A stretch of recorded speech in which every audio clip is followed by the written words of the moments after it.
তো হাদি ভাই যখন কথা বলতেছিলেন, ঠিক আমি এরকম পাশে বসে জামাত ইসলামী নিয়ে যখন কথা বলতেছেন, আমি ভয় পাচ্ছিলাম যে আমার সাথে আরেকজন আমার সিনিয়র লিডার ছিলেন।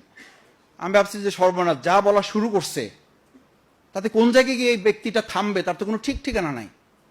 এবং তিনি যা বলেছেন, শেষ পর্যন্ত আমার যিনি সিনিয়র ছিলেন, আমি তাকে জিজ্ঞেস করলাম, ভাই কি করা যায়? কারণ কথা তো সত্য বলছে। এই যে সত্যটা বলার এক অদম্য বাসনা তার ছিল, এই বাসনার জায়গা থেকেই আমাদের এই প্রজন্মকে দায়িত্ব নিয়ে আমরা এগিয়ে যেতে চাই। সেই এগিয়ে যাওয়ার একটা ফজর ক্যাম্পেইন দেখেন, আমরা আজকে বলি না দ্বিচারিতা, মুনাফিকি, এই জায়গাটা থেকে নিজেকে মুক্ত করার একটা চমৎকার বরকতময় ফজর ক্যাম্পেইন। আমি শুধু তার থেকে মানে পলিটিক্যাল ফিলোসফিটা নিচ্ছি না, আমি স্পিরিচুয়ালিটিটাও তার থেকে নিচ্ছি। আমি তো প্রতিদিন এক মসজিদে নামাজ পড়ে আমার জন্য চ্যালেঞ্জ। মসজিদে গিয়ে জামাতে নামাজ এক মসজিদে ফিক্সড। আপনি ট্রাই করেন না, কতদিন পারছেন আপনি, আমি কতদিন পারছি।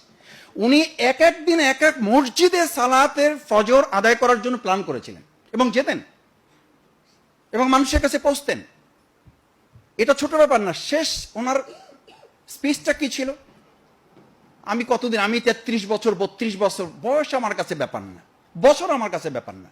যে কটা দিন বাঁচবো সে কটা দিন যেন আমি হেজিমেনিজমের বিরুদ্ধে যেন আমি কথা বলেছি। আধিপত্যবাদ শুধু প্রতিবেশী আধিপত্যবাদ না, আধিপত্যবাদ আমার দেশের কালচারাল ফেসিজম, আধিপত্যবাদ আমার দেশের পলিটিক্যাল, আমার দেশের ইকোনমিক্যাল, আমার দেশের ফরেন পলিসিতে সবগুলো আধিপত্যবাদের বিরুদ্ধে তার লড়াইটা ছিল অত্যন্ত স্পষ্ট এবং সেই জায়গাটা আমাদেরকে আজকে ধারণ করতে হবে। আমি